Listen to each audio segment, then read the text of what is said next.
اس حفظ کی خاطر آغوش اللہ وبرکاتہ نحمده ونصلي على رسوله الكريم اما بعد اسی کے نام سے آغاز کرتے ہیں اسی کے نام سے آغاز کرتے ہیں وہی مالک ہے ہمارا ہم اس کے کرم پر ناز کرتے ہیں اسی کے نام سے آغاز کا انجام ہوتا ہے اسی کے نام سے آغاز کا انجام ہوتا ہے اسی کی مہربانی سے جہاں کا کام چلتا ہے محترم و معزز سامعین کرام محترم و مکرم اساتذہ اکرام اور باہر سے تشریف لائے ہوئے آج کے ہمارے مہمان حکم صاحبان و عزیز طلبہ، الحمدللہ نہایت ہی فرحت و مسرت کے ساتھ ہر سال کی طرح ان سال بھی سالانہ انعامی تقریری مقابلہ چھٹواں سالانہ مسابقے تقاریر زیر اہتمام بزم انجمن اصلاح اللسان زیر اہتمام مدرسہ عربیہ ترتیل القرآن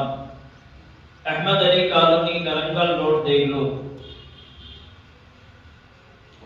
اپنی قدیم روایات کے مطابق نہایت ہی شان و شوکت کے ساتھ ہونے جا رہا ہے۔ یہ حقیقت عیاں ہے کہ تقریر و تحریر کی اہمیت و افادیت ہر دور اور ہر قوم میں مسلم رہی ہے۔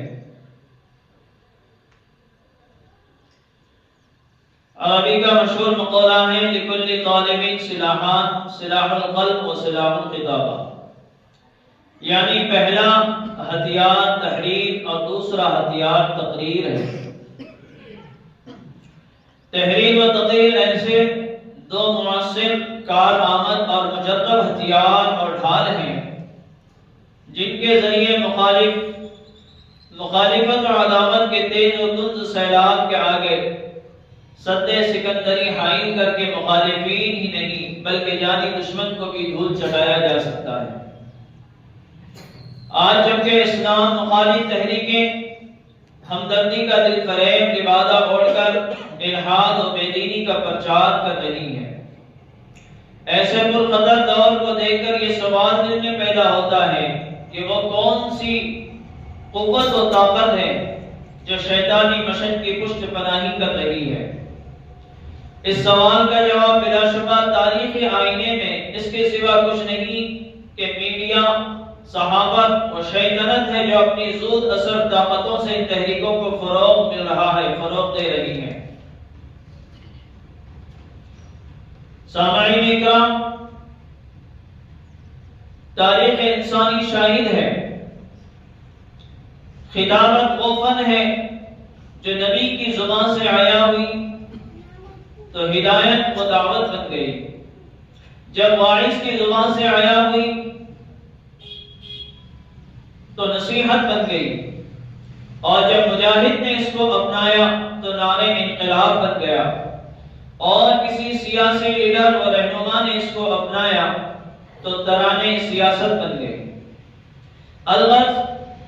خطابت ہر زمانے میں ہر دور میں الگ الگ روپ میں اپنا جوہر دکھایا ہے۔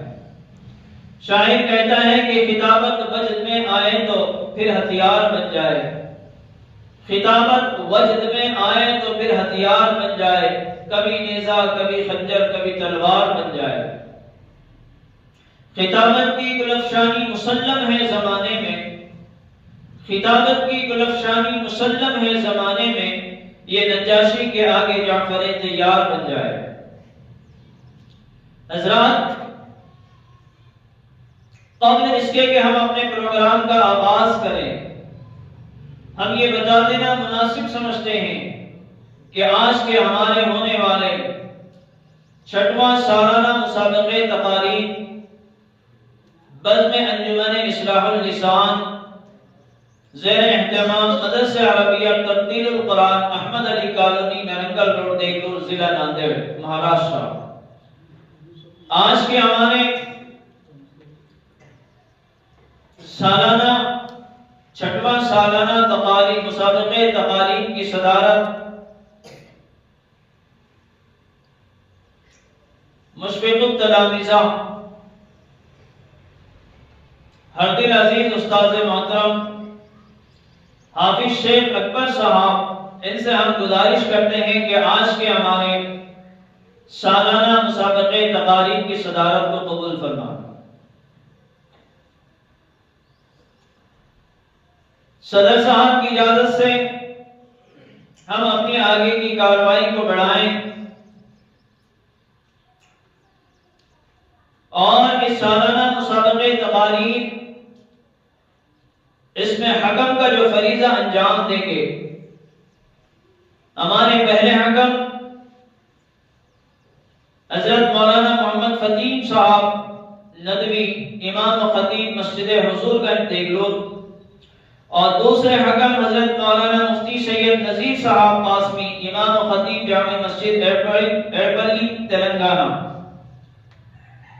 ہم دونوں حکم صاحبان کا تمام ہی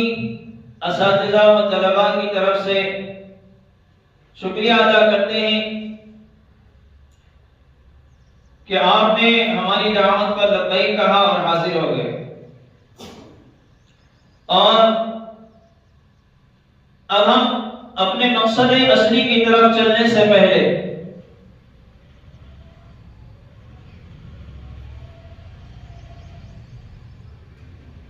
ہمارا ایک دستور رہا ہے، ہمارے بڑوں کا ایک طریقہ کار رہا ہے کہ جو بھی دینی مجلس